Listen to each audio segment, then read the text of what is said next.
actual hockey afoot this week. I almost can't believe it, except that I do have a calendar that comes with the iPhone. Good morning to you. Good Monday morning. I'm Dejan Kovacevic of DKs Pittsburgh Sports.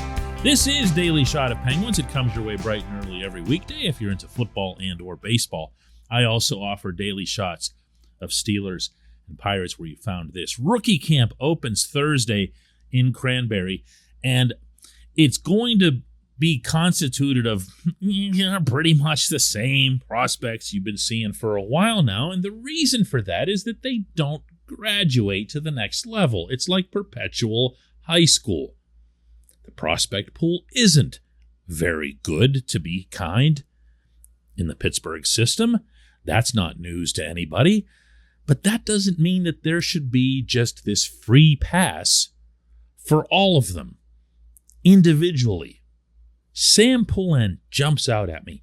He's going to be part of that rookie camp.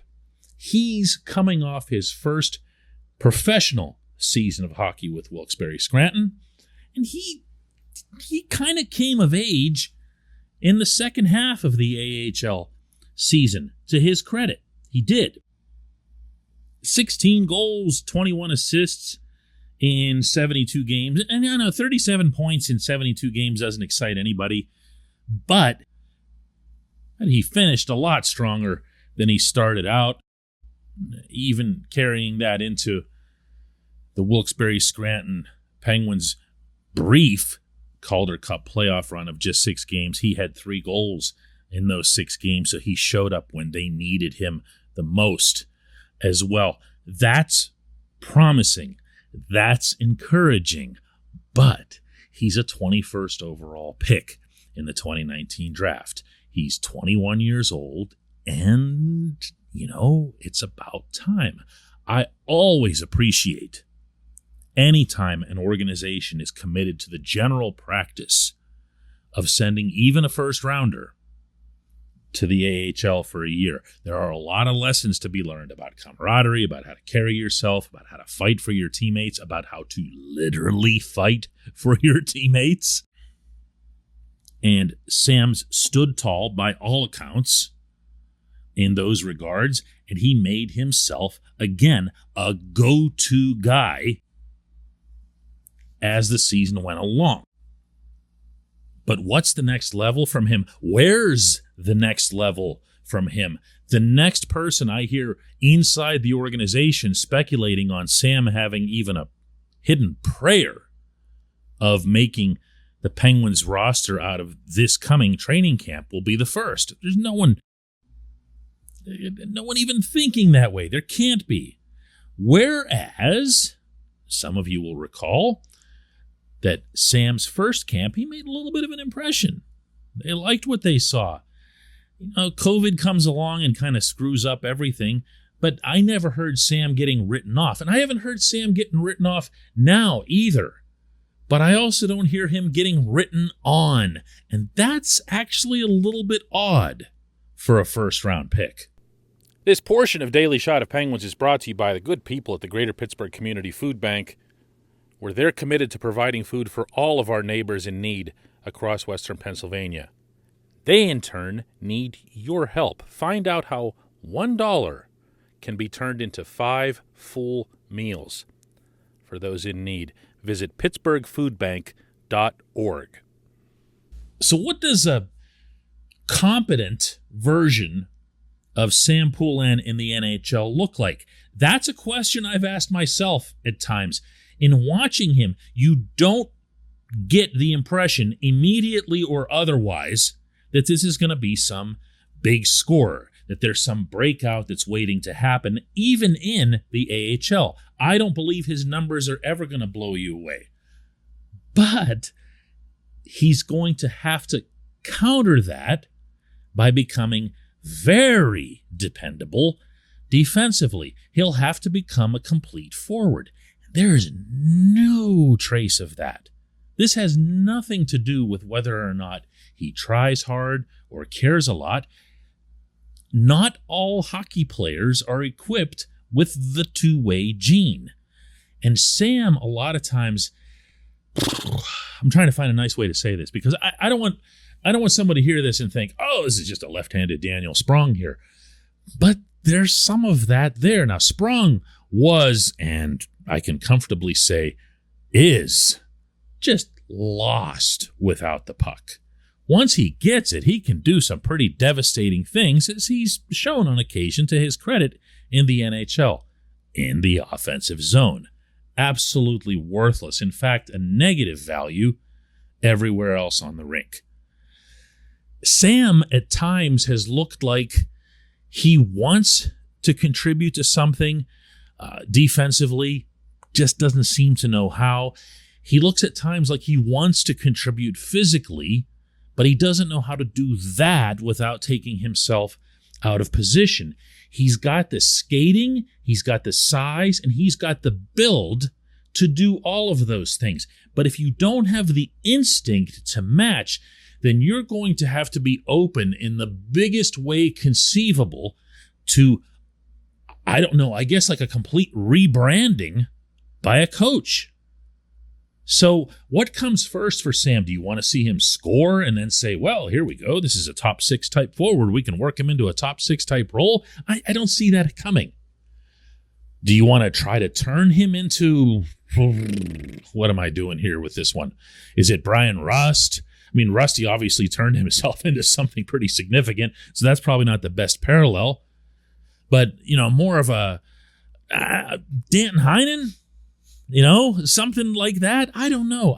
But I do know that regardless of the caliber of your draft class, and Poulin's was not great, you are a 21st overall pick for an organization that doesn't get many of those, and they can't miss. That's a negative reflection on everyone involved, from the scouts all the way through the process, and on the player. So let's see something. Let's see him find a way to stand out the way, say, Drew O'Connor did at the last camp. The way John Marino obviously is the shining example. I could go back to Oli Mata. There are young guys who just show up at a camp and just demand to be placed on a roster. Everybody gets on Mike Sullivan. Hey, I don't want to play the young guys. I don't want to play the young guys. There are plenty of examples of him playing the young guys, even in the face of having virtually no experience. But they're the ones who have to make that statement. When we come back, J1Q.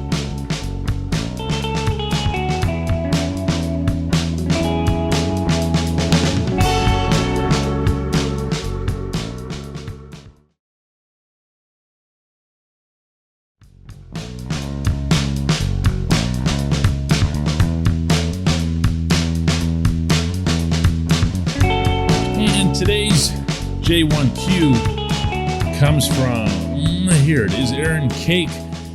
And Aaron asks, DK, I know this is a backloaded question, and it's easy to say now that it was the wrong move, but what was Jim Rutherford thinking signing Marcus Pettersson at the time that he did and at the price that he did? I don't think he's ever made, Pettersson, a consistent impact that deserves $4 million a year. I would literally prefer Mark Friedman in the lineup over Pettersson.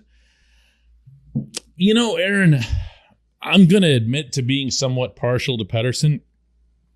I'm not quite sure where the bad rap that he gets originates from. It might be that, he's not that guy that's going to look super smooth with the puck. He's not going to hit anybody with that super slender frame of his. Other than that, I'm not sure. Unless you're just saying, as you did state, that he isn't worth the money, but then you say that you'd rather see Friedman instead of him. I don't agree with that. For me, the Pettersson contract was part of a pattern with Jim that brought way more good than it did bad. You can say what you want about the Pettersson deal. You can say what you want about the John Marino deal. You can say what you want, and everybody still does, about the Jack Johnson deal. However, all of those are mitigated, just completely wiped away by the Jake Gensel contract and by the previous Brian Rust contract. The amount of money the Penguins saved, the amount of grief they saved themselves. Just on Jake. Forget Rusty. Just on Jake. Being signed for as long as he signed at $6 million per. Do you know how much a 40-goal young guy gets in the NHL on the open market? 1 year of Jake. 1 year of savings on Jake mitigates all the rest. So, to me, if you're going to look at what Rutherford was thinking with Pettersson, you got to look at the whole pattern. But again, I'm going to come back to this. I like Marcus. I like what he brings to a blue line. He's steady. He's super smart. He battles. Now, again, that doesn't mean he goes around knocking people over, but he battles. You watch him in front of the net. He's not very effective, but he's trying really, really hard, okay? There's a reason that opponents are constantly trying to kill him, okay? Now, all that said, and this is going to sound like I'm talking out of both sides of my mouth here. That's not my intent, but I do believe that there's gray area in, almost everything in the world. Marcus is the guy that I'd be looking to move, if I could, via trade. My understanding is that that's already been tried, and it hasn't happened. Bearing in mind that it takes two to pull one of these things off. Marcus's deal, which is a pretty significant one, 5 years, $20 million, still has a couple years to run. So when someone's taking on the cap hit, they're taking on the cap hit not just for this coming season. And right now, with the flat cap across the league, you're just not seeing teams do that. I would hope that the Penguins aren't preventing themselves from making a trade by expecting a return. Cap space actually can be and often is the return. That's got to be the mindset that you have, whether it comes to moving Pettersson or Brian Dumoulin, who's also in the $4 million cap hit range, but is markedly older at age 31 and has only 1 year left on his contract. So don't be too harsh on Jim, and don't bring up bad contracts that he signed without bringing up Jake. I appreciate the question, Aaron. I appreciate everybody listening to Daily Shot of Penguins. We'll do another one of these tomorrow.